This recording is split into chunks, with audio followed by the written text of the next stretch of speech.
Welcome back. Welcome back. Happy Monday. We're excited to be here. We are. And the sun is shining. The sun is shining. It truly is a sunny day. It really is. And it's like going to be 20 degrees today. I know. I'm so happy. We had the craziest winter here where we are. It was like very cold, very snowy. There was no like gray easing out of it. Then it was just like over and this beautiful weather. Which I'm not complaining. But. And let's be honest, there's probably going to be some more snow. Yeah. Something's going to happen. But I will take today's weather. Yes. I know. I was feeling like we should record outside, but that might have been a little No, I think we crazy. definitely should one day. Yeah. Okay. Or maybe even like on the beach. Yes, coming soon from the beach. That's right. Yeah, that's right. we'll see. But anyways. So today we are going to be chatting about something that's highly requested, actually, and it is about parenting through divorce. Which is a loaded and heavy topic, but important because a lot of people who've experienced divorce with kids, that's a really main topic because I think aside from your own hurt, the next best thing, or sometimes even in front of your own hurt, is like how your kids are managing. How you can navigate your kids. Yeah. Yeah. And it's a hard one. Like, I feel like, going through a divorce with kids, it's like each stage brings something different. Mm-hmm. And I think that's something that people don't think of. It's kind of like, oh, well, one and done. Or like, I think in one of the first episodes, we talked about that statement, like kids are resilient. Mm-hmm. And I want you to touch on that because I think you have something brilliant to say about that. Mm. But it's just, navigating kids through heartbreak. Well, you're going through heartbreak at the same time. Mm-hmm. And how do you do that? And just different times bring different things. So. Yeah. And I think as moms too, you have this like worry and mom guilt, no matter if it's divorce or any sort of crisis or trauma that happens, you're always afraid that it's going to like mess up your kids or something's going to be detrimental for life. And so you're always trying to mitigate that as much as possible. Absolutely. But also we're not trained counselors. Like it's true. We've never, counselors. No, yes, we should have a disclaimer. Not counselors. All opinions shared are our own personal opinions. Yes. But it's hard. I remember being, even still now, that's probably I'm not a fearful person per se, but something that is in the back of my mind a lot, I guess I'll say it that way, is like the long-term effects of not just the divorce, but everything that surrounds that and how my kids how it'll affect them in the long run. And even like, I've always had this, I don't know if you ever thought of this, but I've always had this thought of like, when you become like a young adult or whatever, and you start reminiscing about your childhood or like your parents or their parenting. Yeah. And I always am so curious, like, what are my kids going to say about what they experienced in their childhood, and even me as a mom and like how I navigated it. Absolutely. I'm always trying to keep that at the forefront of my mind. Like, I want my kids to be like, my mom, like, we went through this was hard, but my mom, she didn't crumble and she didn't, like, of course you have your days, but overall I want them to feel like this sucked and it was hard, but my mom was there for us, and we still had this great childhood, and she supported and loved us. And so it's almost then forces you to do like double duty, because you have to compensate for all this loss, or you feel you do. It's probably unhealthy, but you're trying to navigate grief and loss and trying not to like, I don't know, like overly spoil the kids, because like that's so easy to do because you feel guilty. Yeah. And so you're like, well, I just want to get them this or take them on this vacation or do whatever. And all those things are great, but it's like finding the line and the balance to be like, no, like we can grieve normally, but not like overly spoil them, because I could have a tendency to do that. Oh, totally. It's so easy because you feel bad for them. You feel like guilty or whatever, because you're like, even when, like, more so, I guess, in my case, because my kids go to the other side often, or every other weekend, and so when they're gone, I almost not forget, but now that they're older, it's like their worlds are torn in two. Like, they share a home when they go every other weekend. So I can't even begin to imagine what that feels like. Yeah. To like, okay, leave one house to go to another house, to then pack a bag, to then come back, to then, it's a lot. And so actually when my kids were younger, one of the things that I always said was I never wanted them to live out of a suitcase. I didn't want them going back and forth with like bags and whatever, because that just feels so heavy. Yeah. So in order to like lessen that blow in a way, we just had our own set of clothes at each home. So they were never like packing a bag. Oh, that's so smart. I really love that. It's just like one simple thing to do to make it less traumatizing. Yeah, because then they're not like, oh, I got to pack a bag for dad's, or oh, I've got to come back and then like unpack this stuff. That just felt more where I'm like, no, like you have clothes there and clothes here. Now that they're getting older, it's harder because number one, their clothes are way more expensive. Yeah, totally. And so we can't have two sets of everything. That's just silly. But for the longest time, that's what we did. And I think it helped. And same with like toys and everything. It was just like, we just had separate. Yeah. Like the odd thing, like if they had like a Switch, you know, it would go back and forth. Yeah. But or like a favorite stuffy or something. They could take it. Okay. But for most things, we would just keep it separate, just because then it just feels like they're living out of a suitcase all the time. And I don't know what that feels like. Like, you know, we did that every other weekend for the longest time. And now we do 2 weekends on, 2 weekends off just because of my ex's schedule. Okay. But you know, these kids that do like 50% of the time, like back and forth, 1 week on, 1 week off, I'm like, I cannot begin to imagine what it feels like to like have your life literally split in half. Especially because kids thrive on routine and consistency. Yeah. So like we think, oh, they're going off, we're sad. But at the same time, I can't imagine what they're feeling because it's their world that's disrupted the most. Yeah.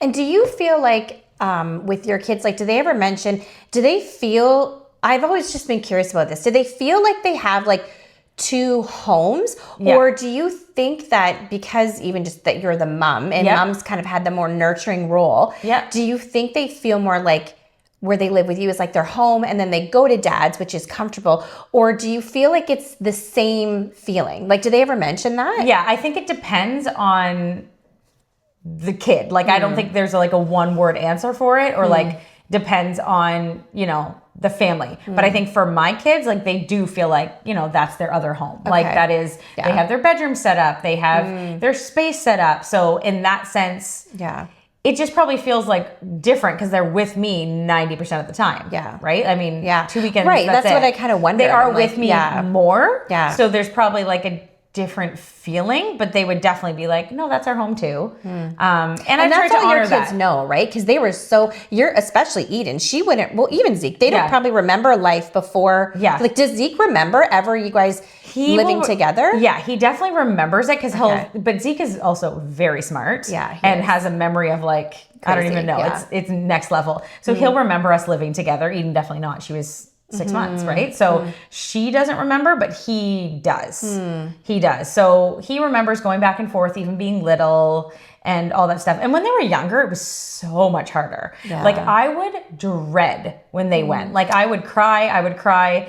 And, you know, people would be like, oh, well, like, you know, must be nice. Like enjoy the break. And I was like, I think that word, like, enjoy the break triggered me in a way that I can't even explain, because I'm like, no, a break is when you have a husband and you want to go out with your girlfriends and like you need a break. Like this is not what I wanted. So like when you are forced to give up your kids for a choice that you didn't want, it was never a break. Like I would have taken them all day, every day, even though they were both in diapers and little, and not even questioned it. Like I never wanted the break. However, there are people in divorce situations that actually long for that weekend, like long for that space because they're in it 90% of the time. For me, it just was never like that, just because it was so hard. I think because again, they were so little that I was like, they need their mom. Like it's maternal instinct. It just is, right? But now so that they're a bit happens in those formative years, then you're like, am I going to miss the milestones when they're taking steps, when they're walking, when they lose their first tooth, when you're like, 100%. And those are things that you get robbed of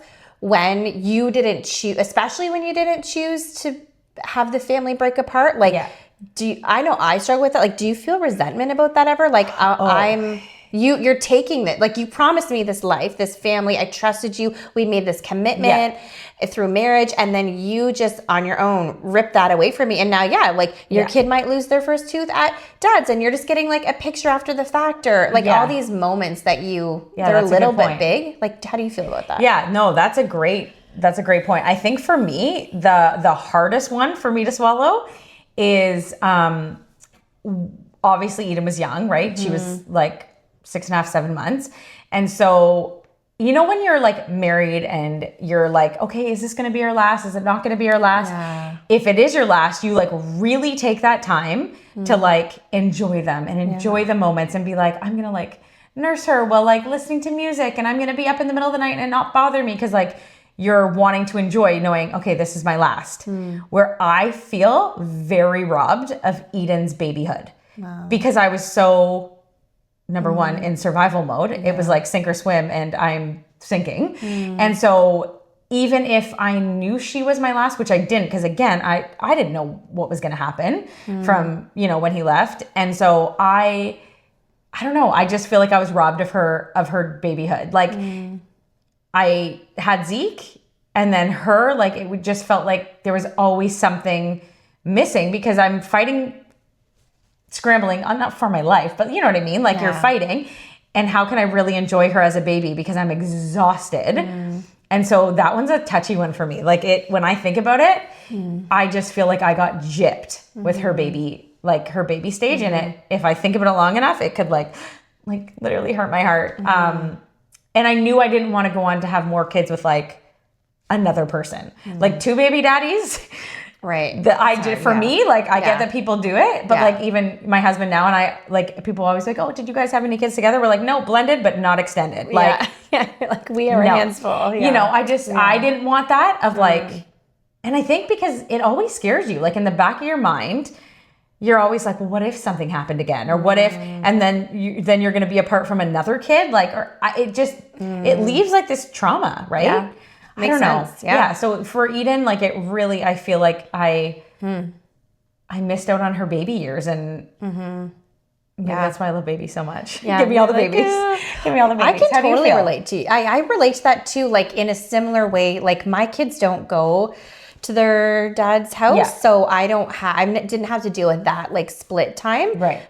Which in some ways was easier for sure. Yeah. And my kids were like older too, like not old. I think my son was in grade 1, so my daughter would have been grade 4. So still young, but not as young. But so then partly too because they're older, like they had so much trauma, right, when their dad left because they understood. Right. Like it was a real loss for them. Yes. So there was dealing with that. And then, like you said, like my own trauma and stuff. And I just feel like I look back to like with their whole childhood, I feel like it was ruined because it was so hard. Right. Like the way that I was treated, the constant like lying, the cheating, the always, you don't know, you're on this roller coaster where like, if he's good, everything's good, but then when he's not, it's chaos. And they would have bore witness to that. Totally. And like a lot of the anger and management stuff, right? Like that was very hard. And I feel like I will say he did try to not have those outbursts in front of the kids as much, but it still happened. It was inevitable, right? He tried to mostly save that for when like behind closed doors. Right, totally. Or like they were sleeping or not there or whatever, but he still couldn't do it really. Right. So, and then I just always felt like I just didn't feel myself. I actually didn't feel myself until like a couple years after we were divorced. Which I guess I didn't realize that, but even my therapist like that's PTSD. Like that's, but you're in survival mode. You're always stressed. Like being in an emotionally kind of abusive relationship where you're being like put down, being called names, being lied to, being accused of things, gaslit, all that crazy stuff that in the time I didn't know about all that, right? Because I just didn't know what was happening. Well, no. And then I look back and I'm like, man, I don't even think I was the kind of mom that I would have wanted to. I tried my best. I tried to like push through and still do all the things, but I have a lot of guilt about the way I was able to show up for my kids, like as a whole healthy person for those first few years. And then the couple years after too. You're like a disaster. But it's so hard. Like there's a quote that says something like, to show up for your kids when your heart is breaking is the hardest thing to do, right? And so it makes sense. Like, of course you're going to have those feelings of like, oh, like, am I doing the right thing? Am I, taking them to enough places? Am I emotionally available enough for them? Because like, it's hard. It's so hard. It's so hard to like be able to deal with that. Yeah. I would actually be interested to know what you think about this because your kids were younger, but with my kids, I guess being older and experiencing, and then because their dads had some challenges, like, and he's, working on stuff now and I'm super grateful for that. But there's been a lot of dark years where he struggled with a lot of different things. Yeah. Like, I don't even know. I'm cautious to share because I don't want to unnecessarily like embarrass him or whatever, point out his stuff. But I think he's even, honest about, like, there's been some real struggles where he wasn't always able to show up in like a healthy, stable way. Yeah. You know, he's really had to work on that through the years, but it does affect your kids. Like, even my son is 14. And over this last March break, we went to Myrtle Beach with my family. So my brother and his wife and their 2 kids and my parents were there. And, you know, we're just all hanging out, having fun, kind of all doing stuff together. Like, my dad and my brother took his son and Cole golfing, and they did some boy things. And, and then my son and I went by ourselves this one day to go to this outdoor basketball court because he's just obsessed with basketball. So it was just him and I in the car, and we were driving back. And then he was like, you know, I could see that he was kind of emotional, like choking back tears. And he was like, you know, it's really hard for me to see Uncle Steve with Michael, which is my nephew and my brother. And he was like, you know, it's not like out of jealousy or anything. Like, I'm so happy that like Uncle Steve is this like good dad to Michael, but it's really hard for me because I can't help but feel inside like, I wish I had that. I wish my dad was able to show up and be consistent in my life in this way. Right. And he's like, it's just so hard. Like, it's hard for me to be around. Like a gut punch. Yeah. And then he got like emotional, almost started crying. And then like, I almost started crying and he just said, like, it's just not fair. Like, it just doesn't feel fair. Yeah. And I know he loves his dad, right? Yeah, but of course. But there is a loss there, right? Absolutely. And so he's 14. This is year, and this stuff is still coming up. Yeah, and then it's residual residue. Totally. And then we had to have this whole conversation about it, and it's hard. And just trying to let him be like, you're right, that isn't fair. It's actually not fair. Yeah. And of course you would feel like that. I totally get that. Sometimes I feel like that. Like, and I told him that. I tried to just be very vulnerable. I was like, you know, sometimes I get what you're saying. Like, when I see, it's weird, like little things, like I'll see a husband and wife, and even if like the husband just like puts his arm on like the wife's back, or like the smallest like tender kindness, in my heart, I'll be like, like, and it's not out of jealous. Like, I'm so happy for them. Absolutely. But it's just a reminder of like maybe a dream you had or like an ideal you have that you were like taken away, and it just hurts. And so I said to him, like, I get that. Of course you would feel that way. And so then even if he was in the best relationship with his dad and saw him every other weekend or every weekend, it doesn't take away from the fact that you're now not living with your dad full time. Yeah. Because that's the thing. So hard. Totally. And I think this might be controversial. So we'll see what people say in the comments about this. But I just think that because the divorce rate is so high, we water down and normalize so many things about divorce that are actually garbage. Right. Like, I think that like to be, so number one, when people say like, oh, you're going with numbers. Number one, this is coming out. This is coming, people. Just like, pull my hair back. Get the boxing gloves. Exactly. Let's go. Here comes fired up. Yeah. So number one, point A, I do feel like it almost bothers me when, especially men, and I know women do it too, but for our conversation, it's the men. Yeah. Will be like, oh, I divorced my wife, whatever. No, you divorced your family. Yeah. And that's something that I think a lot of men get their back up and they won't admit it. They don't want to accept it. Yeah. But whether you accept it or not, that is what it is. Yeah. Because children do not make that distinction. Children feel like you left me. Yeah. And you as a dad can say 1,000 times, I didn't leave you. I left mom for XYZ. It would just things didn't work out with me and mom. It was mom. It doesn't matter. Yeah. You have to understand that if you're going to leave your wife and kids, your kids will forevermore, no matter what you say, believe in their heart you left them. Yeah. And you're not making the choice to do whatever it takes to remain in your child's life every day. Yeah. Kids don't want to go to your house as the dad every other weekend or for half the time. They want to be living with you. They want to be living with you. And when they see a dad who has made that choice to stay, you will never be able to compete with that. And I do think that's something men and women should realize. Like the gravity of it. It's not so easy. Your kids are not going to understand. Yeah. They're not going to be resilient. It's not a real thing. Yeah. And I wish that we would stop allowing people to believe that just so that it's easier. It's easier on the adults in your conscience to say, oh, kids will be fine and they'll get it. And 50% of kids in their class are also divorced and they're resilient. No, they're not. My thing that you and I have talked about, and I always say this. I love this. I've worked with kids for 25 years. Yeah. So I've kids. You've experienced it. Like in my own home, and I've seen it. Yeah. And when it comes to divorce and other traumas or things, I think kids are not resilient. Yes. They are resourceful. Yeah. Kids can look like they're doing great. Yeah. Because kids want to fit in. Yeah. They don't want to stick out. They don't want to look like the one that doesn't have XYZ when everyone else does. They want to be normal. Absolutely. And so they learn very quickly how to appear like everyone else. Or they know how to be like, oh, well, I'm going to tell mom what she wants to hear. And then I'm going to tell dad what he wants to hear. Yeah. But then they might come back to mom and be like, well, I just told dad this. Yeah. Just because I didn't want to they want both parents to feel fine. And kids learn how to do that. And they learn how to do it in school, and they learn, but it's like manipulation from a young age that a kid is learning to survive. Because they have to. Yeah. They have to. Yeah.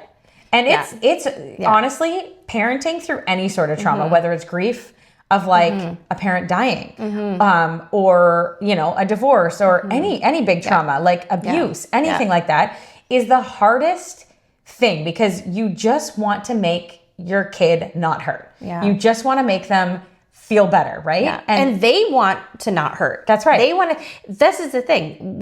I don't know how we could look at the statistics of our culture, especially Western culture, of young people and say they're resilient. No, they're not. They were resourceful. They made you believe for a time that the drug epidemic, highest it's ever been.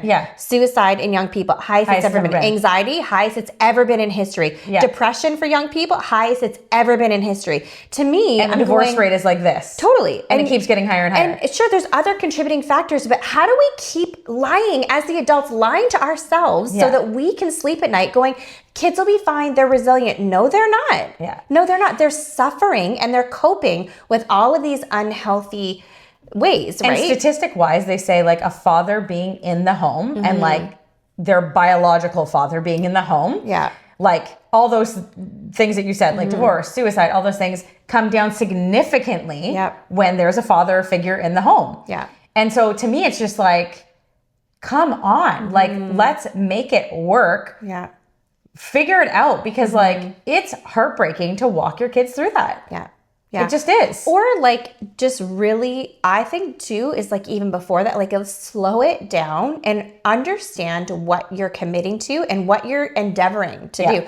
When you get married and have kids with somebody, you're going down a certain path that has a huge responsibility. If you're not healthy or ready or you're unsure, do not do it. Don't get married to somebody and have kids. The biggest thing I hear nowadays is, oh, well, I'm entitled to some happiness. Right. Okay, that's great. And yes, you are. But marriage is hard. And from a biblical standpoint, I actually believe that God calls you to be holy, not happy. Yeah. And yes, you want happiness in your marriage. So hear me when I say that. I'm not saying, oh, just stay blah, blah, blah in some unhappy marriage. But marriage is hard. It is so hard, whether it's your first time, your second time, it is hard. Yeah. And so how do we say to our kids, oh, well, mom just wanted some happiness and that's why she left dad, or dad just wanted some happiness. And so really? Yeah. Because the kids are going to be like, well, I wanted happiness and my happiness would have been my two parents living together. Yeah. Yeah. Right? It is. It's I just think the weight of responsibility of having a family with somebody, I don't know if we acknowledge that enough. It's a very sacred and important thing and has lifelong consequences. If you get it right and you're able to raise your kids in a healthy, functioning home, not perfect, but healthy, they're at a significant advantage in their adulthood than children who are raised under trauma, instability. So you have to think about that, right? And absolutely. I just think no one wants to talk about it because it makes us feel bad. It makes us feel guilty. Yeah. But it's as we're the adults, the adults shouldn't forego the hard stuff and then the kids have to, so the adults feel better. That's dysfunctional. Yeah. Adults should be taking on the hard stuff to ease the way for children because they're young and vulnerable, right? Instead of, like putting our own self first. And the thing that's also such a lie is, I mean, in your case, I think for a lot of reasons, your second marriage, probably because you guys are both on the other side of a cheating thing. Yeah. So you already went into marriage with the morals and values of like the importance of it. But most relationships, especially from the people who stray or leave or are abusive or unhealthy or whatever, these statistics for those second marriages or even just second relationship are like 87% of second marriages end in divorce. End in divorce. So then it's like you're breaking up your family for your happiness. Yeah. You're scarring your children for something that isn't also going to last, and then you have to keep moving on. And the craziest thing is, statistic-wise, I was listening to, he's like the biggest divorce lawyer in the world right now, okay? He's based, I think, out of New York City. But he was saying that, so I think the statistic-wise is something like 60-something% of now marriages end in divorce. Crazy. And then 87% of these people that get divorced get remarried within the first 5 years. So it's not like you don't want marriage, because you're all getting remarried within that first 5 years. And then it goes up statistic-wise, like it's like whatever, like percentage for second marriages. And then by third marriages, I mean, you might as well good luck. Can it out. Like just make sure you got that prenup, because the odds of it working are 100%. It's statistic. Like I don't care if you're a Christian, a Buddhist. I don't care. It's like, it's statistics. Statistics don't lie. This is why they have them. This is why there's statistics in the world. And so it's like, how do we stop our families, or how do we help our kids not become another statistic even down the line? You know, because if they see unhealthy things, it's going to make them not want to get married. Or they're sometimes on the flip side, because of what they went through, they are really careful and then have commitment issues. Well, and I think that's a good point, because it's not even so much about the marriage. I'm not like, stay married no matter what. I'm saying make sure your marriage is healthy so that you both can stay. Right? Because I agree, like a child being raised in a home that's unhealthy is damaging in a whole different way. So it's not just about the marriage. It's about you both coming together, realizing we're not going to be perfect. We're going to have our highs and lows. But overall, our goal, especially for these children, once you have kids, is to have a healthy, stable home and an example for these kids so that we can stay married. Right? Like that's what I just find so heartbreaking when I see, and it's not the case every time, but so many times it seems like people are so flippant. Like they get married, they have kids, then within a few years they're off their separate ways and onto something else. And you're just like, these kids, like they're not just gonna, you can keep lying to yourself and be like, they'll be fine. They're not gonna, like, it's very challenging. You have to put a lot of work into making a lot of work, sure a lot of your therapy. kids are fine. You know, you have to make sure you're staying on top of a lot of things. And let's be honest, once you reach the teenage years, it is so much harder. Like you're in it. Like you're two teens, right? And I'm in it too. And the teenage years in general are beautiful. Like I'm actually loving them. Like I remember people being like, just wait till the teenage years. And yes, it comes with its own set of like hard, right? Every season is hard. Choose your hard. Every season, every situation is choose your hard. But it's beautiful. But at the same time, it's like parenting teens comes with a whole. I feel more busy in this season of my life than I did with toddlers. Oh, totally. Well, just wait. As soon as he gets his license, it'll go zzz. Yeah, that's right. I feel like that. I remember saying to my daughter, like last year, I'm like, I can't keep up with your social calendar. You've got to plan less, because I was driving her everywhere. I was like, this is crazy. And so, like, it's hard parenting in general through these stages, let alone then. You know, and they get older and they start asking questions. Like, and because maybe more and more people are getting divorced, so more and more friends in their class are getting divorced. So it's like, oh, well, why didn't that work? Or what did really happen with you and dad? Or what, right? And so it's like, even if you didn't say anything for years and years and years, eventually the truth comes out. And then the kids are having to deal with stuff years later.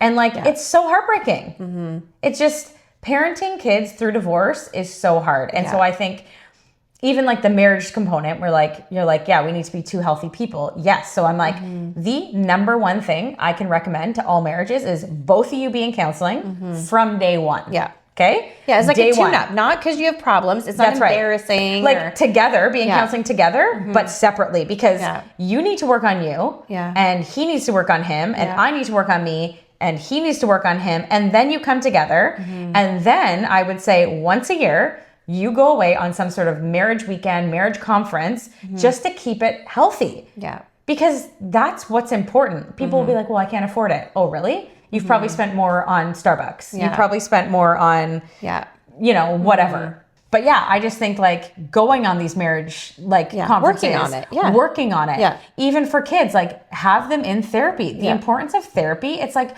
for the longest time, it was like a stigma. Like, oh, like I don't go to therapy. Now, thank God, I do feel like more and more people are like, like accepting of like counseling and therapy, but it's like people need it. Everyone needs it. Yeah. And let's be proactive about it. Yeah. Why do we wait until the freaking car breaks down to like, and then realize, oh shoot, I didn't get the oil change last, you know, year. Yeah. It's like, no, tune up your marriage, tune up your life, work on you.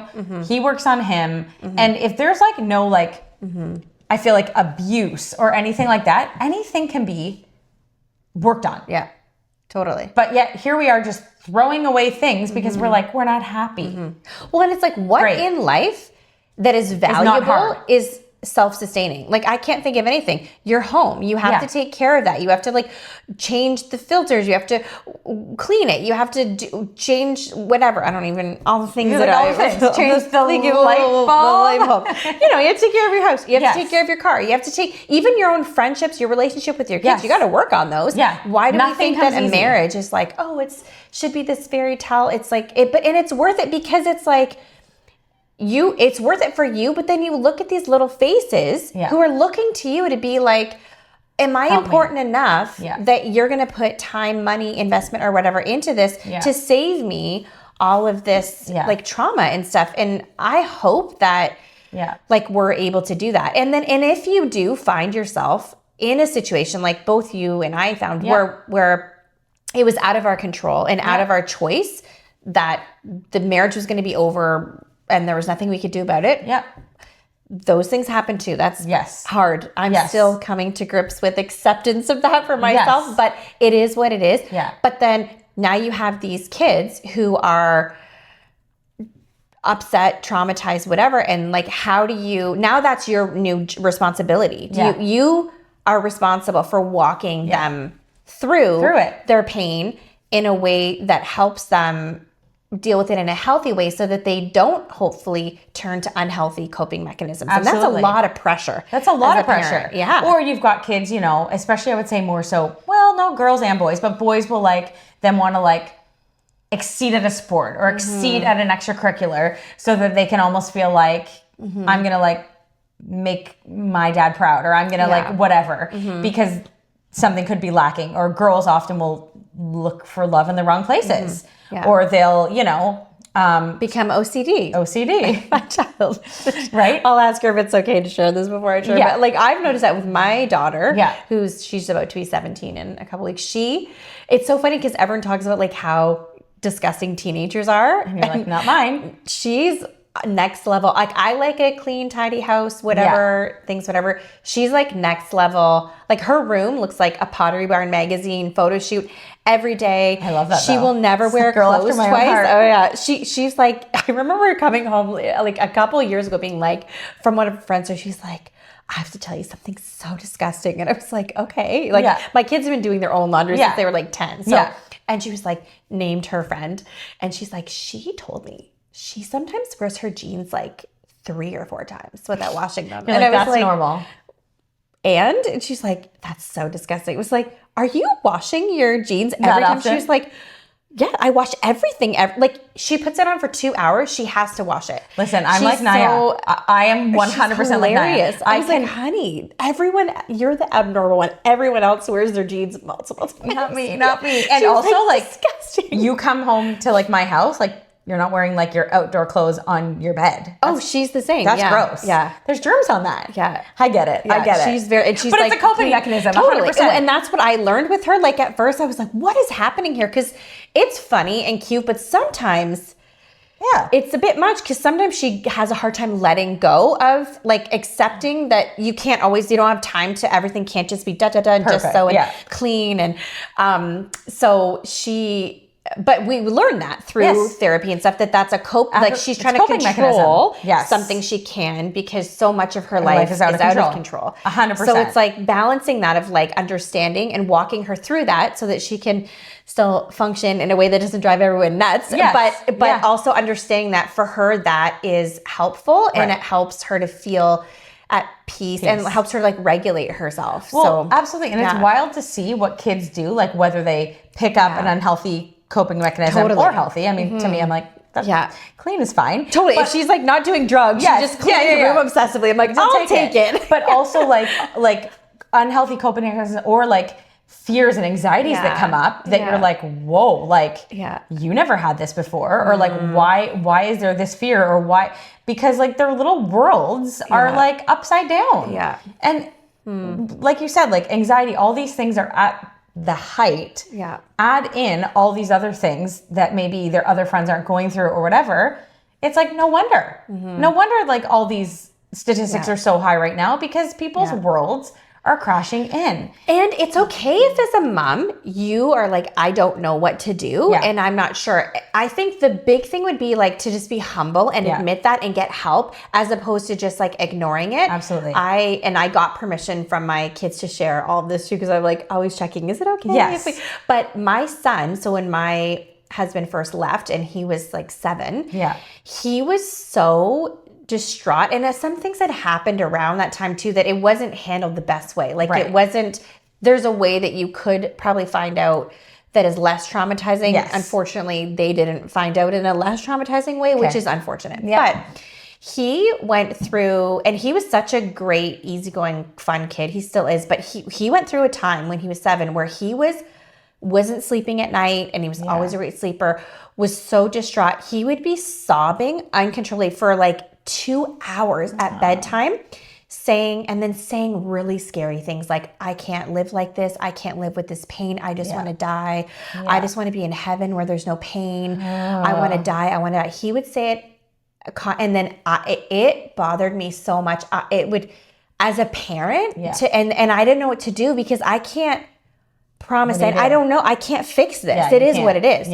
So then I had reached out to a child therapist who, amazingly, we're going to have her on the podcast next week because she has so much to share.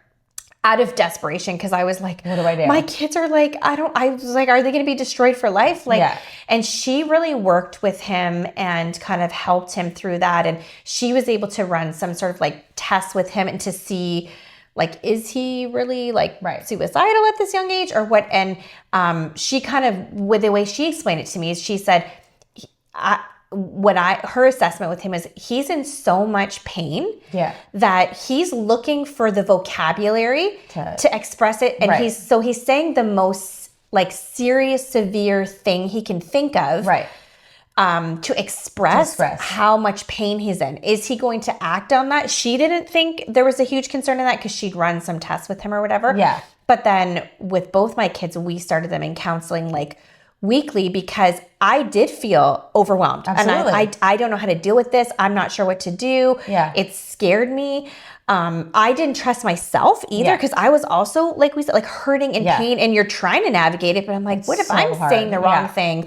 So it was, I would bring them there and I really loved her and trusted her, and I would just drop my kids off and literally like exhale, like drive out of there. And I always like let them go on their own, and I would, because I would say to my kids, I want you to be able to talk to her about anything. Maybe me. Maybe you want to be like, Mom said this or that, and I don't like this or that, how Mom's dealing with it.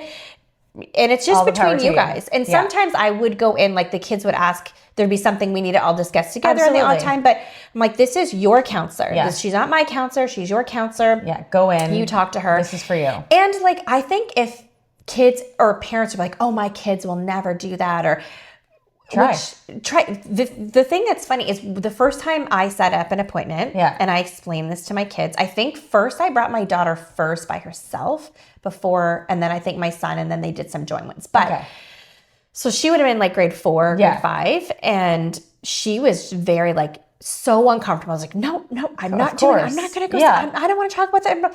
And she was crying and fighting me, and we're going on these conversations, and I'm like, and you're like, but I need you to do this. Right, like, this will be helpful, and I'm trying all the things. It's not working. We're really not. She's not wanting to, and now you can't make me, and blah, blah, blah. And I finally was able to say to her, listen, I'm just asking you to go this one time today. Yeah. Then we're going to talk about it after. Yeah. And see how you feel. I'm not saying you have to do this every day for the rest of your life. I just try to make it in a small chunk that she could accept. And I said to her, like, if you really hate it, we don't have to keep doing it. But let's just go today and try. And she relented and went, but she didn't go. She was kind of like, fine, whatever. Right. But then when I picked her up, she was like, I didn't even want it to be over. Yeah, of course. So nice. And she told me this and that, and I talked to her about this, and then they ended up actually developing a relationship with their therapist, and they looked forward to. So she probably just needed to like break that ice. And so even that, I would encourage parents, like, if push through it. Yeah, and or just even like force them. Yeah. And also it's okay to try. Like, relationships are cohesive in some times and sometimes not. Try a therapist. If the kids really hate them, try somebody else. Try somebody else. You know? And then it got to the point where after like a year, even if something would happen in the family or something with their dad or whatever, the kids would stand there and, we need to call, her name is Tracy. We need to call Tracy. We can talk to Tracy about this. Like, they would initiate it. Which is so beautiful to see, because there's growth in that. Yeah. Right? And I feel like I noticed a huge difference in my kids after being in therapy consistently for a chunk of time, like just with the way they could verbalize their emotions, the way they process things. Like, it's money well spent. Like, I cannot say enough about counseling. The amount of people I send always, I'm like, just take your kids there. Even as a mom, to feel like you have that backup. Yeah. Because you don't have a husband backing you up. You're alone. Yeah. And to have somebody who's like trained and I'm sure, like, maybe not all therapists are created equal, but if you can find someone who's, I think this is one of the best gifts you can give to your kids is to help them in that way. And they need it. Like, they need it, because even they might, like you said, want to talk to her about some things that they don't feel comfortable talking to with you. Totally. Because they feel like, oh, that might hurt your feelings or whatever. So like to be able to provide that space for them is important. And so, you know what? In this day and age, parents do not want to like upset their kids. We've become so passive as parents to be like, oh, well, let's tiptoe around them. No, like you need this. No, like there's certain things that you force. There are certain non-negotiables in my house until you're 18. Yeah. Like, there just is, right? Yeah. And so, like, you know what? If you're 18 and you really don't want to go to therapy or whatever, fine. Yeah. Right? Like, you're an adult. Yeah. That's on you. But like to try and encourage them would be the biggest thing. Like, fight through those feelings of like, I don't want to, because nobody wants to. Nobody wants to feel uncomfortable. No. That's why we do everything we do. That's why we say no to things, because nobody wants to feel uncomfortable. Yeah. But to push past uncomfortability to like maybe have some breakthrough, it's worth it. Totally. It's worth it. Yeah. And your kids need that. Like, they are in a situation that is out of their control. Absolutely. They can't control what they've seen and experienced. They can't control how mom's responding or how dad's responding. Yeah. So that's really hard for them to live like that. And when they get to the teenage years, they're going through puberty. Like, every teenager, I feel like, needs therapy. Yeah. Like, every teenager. Yeah. Add in, all the other things. Yeah. Well, that's stressful. Yeah. And it's like, the thing that's amazing is when you see the progress. Like, for my kids, at the beginning, for a long time, they were going weekly. Right. They really needed it. And they did a lot together, which was comforting for them too, because it was the same situation, but then they would do some separate, because sometimes they would have different things going on. Yeah. And then as time went on, like, it was actually amazing to see how she built, like, because if you have a good counselor, which their counselor's phenomenal, she did her job. Her job was to teach them how to regulate their own emotions, how to process their own trauma, how to think through logically a situation and how to compartmentalize it. Like, this is a dad problem, this is a me problem, this is a mom problem, whatever, and not take it all on. So then you start to see them doing that on their own naturally. And now my kids more can just like touch in with her if maybe something bigger has happened or there's a crisis, but they don't need that weekly because she's taught them this incredible way of like managing their way through trauma and being emotionally strong and mature. And it's funny, like even both my kids, like every parent teacher interview I've gone in, especially, I just had it with my son a couple months ago, especially because he's a boy. The teachers are always like, he is very emotionally mature for a boy. Like, he communicates really well. He can express his feelings well. And to me, I'm like, I will credit Tracy with all of that. I'm like, obviously I do my best as a mom, but she's taught them how to do that. And I just think if they hadn't had that, where would they be now? Right? Like, and it's so important. And I think like another thing that is important, like alongside of that, is like get somebody in their world, like a big brother or a big sister, somebody who's like a few years ahead of them that they like respect, that can like take them out for, you know, a basketball practice, take them out for coffee, take them out for dinner, where they can talk to this other person who's somebody that's not mom, right? Like, so, like it really does take a village. Like, bring somebody into their life that you trust, that has the same like standards and morals and whatever as you, and like, you know, obviously like girl for girl, boy for boy, like a few years older, but like bring them into their life to have them like have that and have them kind of like fill in that gap maybe of like relationally what they're missing. Well, and just to be able to talk to somebody that like isn't mom, talk to somebody who isn't dad, that they might be like, and especially if this person has been through something similar, that's super helpful, right? Because everybody has a story. And it's like our stories and our testimonies that bring comfort to others. I mean, we've learned that doing this podcast. It's like the amount of people that have reached out to us that are like, oh, I'm going through this. Or I have gone through this, or what does this look like? Or how can we get through this? And I mean, again, we're not experts. We're only experts in our field of like just shared walking experience. through it. Like, you know, that's all it is that like what you've gone through, what I've gone through, that's what, it's what makes this, right?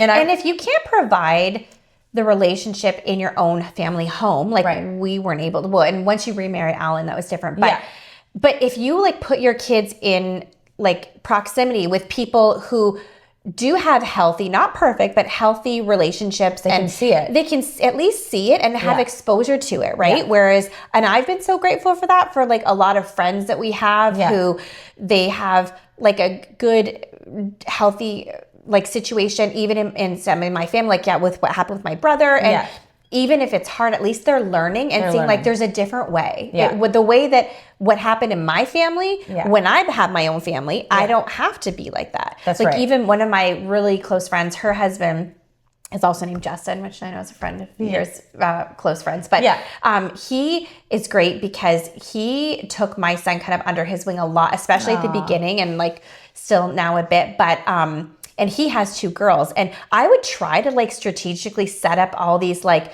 and it was like Cole like was on to me, and he'd be like, I don't want you doing that. I'm not their kid. Like they have their own kid. They have their own kids. They're not my dad. Like they don't want to spend time with me. And I'd be like, no, it's fine. And he'd be like, Mom, stop. Like, it's embarrassing. I'm not like a charity case. And I'm like, oh, okay. Like, I'm just trying to help. Totally. And it was so good because my one friend, Natalie, her husband, Justin, he was so good to Cole because Cole really likes him and they have a lot in common. He's just a fun guy. And he has 2 girls. So I remember this one time we were over there and then he was playing video games in the basement with Cole. And then, and I had told like Natalie that I was thankful for Justin and how Cole kind of was like resistant to like, if I plant, it has to feel kind of organic or whatever. And it was so great because when we were driving home that day, he was like, you know, what today it was like, it's so great that I have Justin. Cause you know, it's not like he's just there for me. Like, he only has 2 girls, and so he needs guy time. And he was saying he's so thankful that I come and play these like video games with him because the girls don't want to do it, and he's just in a house with 3 girls all the time, and he kind of gets sick of it. So he's thankful that I go over there, and I was like, and Justin had said that to him. He was like said to Cole, "Oh, I love when you come over. It's so great to have guy time." And so it was just this natural way of like like that progression. Right. And him and Cole feeling like they just had this natural relationship. And they did. They did have it. And not feeling like a charity case, like he said, or whatever.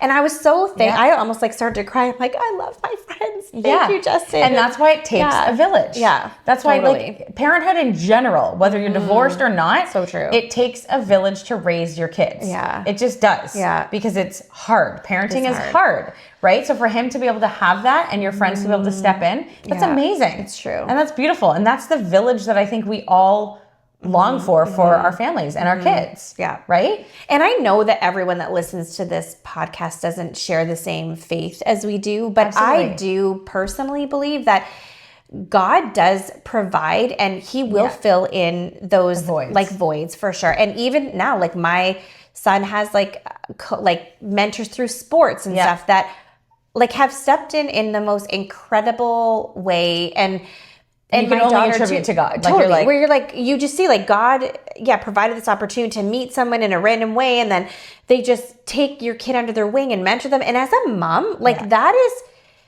it's nothing else matters. Like Cole has a mentor right now. I would literally do anything for this. I'll be like, you want the keys to my car, my house? Like you take the investment that he does that puts in my son's life. Yeah.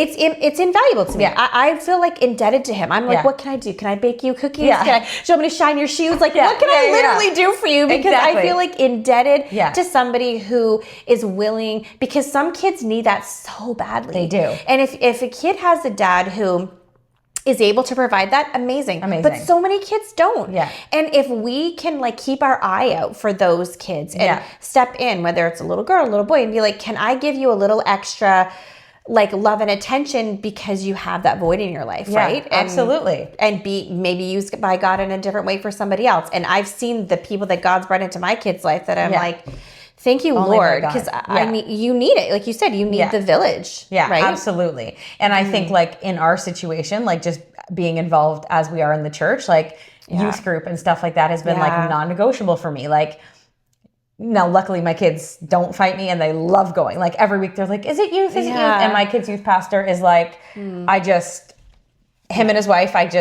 there's no other words. Like, I adore them. You shine their shoes too. I will. Like, there's no, like, him and his wife are just amazing. And like, my kids love them so much because like, they take the time to invest, to ask them how they're doing, to whatever. And because like, you know, my son's on the worship team, so he works directly with the youth pastor's wife. And I'm just like, every time I'm just like, thank you for investing in him. Thank you for taking the time to like, you know, help like choose him and to like work with him. Yeah. You know, especially because like in our situations where our husbands came from working in the church, like there could be some damage there, right? Like there could be some like, well, I don't know, like, I don't know what that feels like, or especially like for my kids, like we are at the church that he was on staff at. Yeah. And so that might feel like, what am I doing here? Or how does this feel? Like, that's a good point. My dad used to work at this church, but like, it doesn't even, like the odd time they'll ask me a question about it, but it doesn't even faze them because they're so loved and they're so invested in something that it's like, okay. And so I'm thankful that they have those influences in church, in youth group, where they meet, you know, their youth leaders. They love their youth leaders so much. And that's like people that are just a couple years older than them. Yeah. They're like taking them on. And so I'm like, the importance of like that relationship with those people that are just a few years ahead of them that can like invest in them. It goes back to that. It takes a village. Yeah. And those people aren't going to just show up at your door. Like as a mom, you got to seek that out. You got to find programs to put them in, whether it's sports, whether it's church, whether it's a neighborhood thing, like cadets, whatever. Like brothers, big sisters, all those things. Like, totally. It's like put them in proximity with leaders who can invest in them. Yeah. And try, and if they don't like this, try something else. And like, you have to work for that. You have to drive them. Yeah. You have to wait sometimes for 2 hours for them to finish. But guess what? Yeah. It's worth it. Yeah.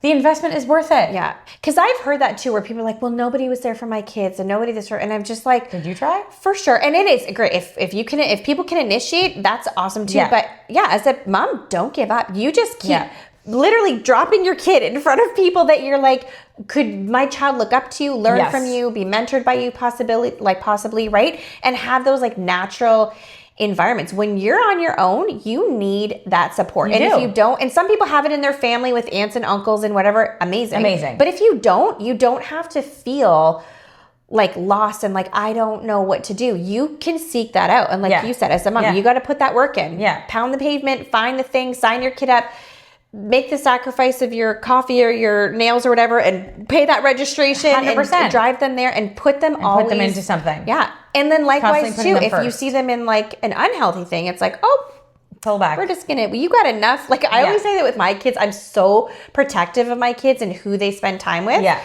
And you're like, that's enough. Yeah, even with some like family or extended family. And I'm just like, no, my kids have enough stuff going on. If you're going to bring any kind of drama, chaos, we don't need it. We'll love you from afar. Yeah. We are not going to be putting ourselves in the proximity to that. Yeah. Like absolutely. I've done it. I'm not doing it because you are trying to mitigate as many traumatic situations as possible because there's stuff that you can't control, especially with their dad, right? Like if something ever comes up or between you and the dad, the kids get exposed to that's out of your control. That's out of your control. You don't need other people to be bringing any kind of garbage into their life. There, you try to protect them. You just do.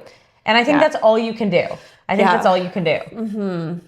Anyways, I know. How do you feel about this conversation? Good. Well, I don't know. I feel like we went all over the place. We did. But it's okay. This is probably normal. This is normal. This is like when Leah and I even when she got here today, we were like, this, and then back to here. And we're like, just tell me everything because I haven't seen you in like a week. But we're going to have more conversations even about parenting. Yeah. Like we do get a lot of questions about parenting even aside from divorce. Yes. But obviously because divorce is our stories. Yeah. Some stuff will always circle back to that. But just like even just parenting and how do you get through parenting years and different things. And another topic that I think we want to, cover is grief. Right. So that's the door. We got to go. We'll see you guys next week. Later. Okay. Bye.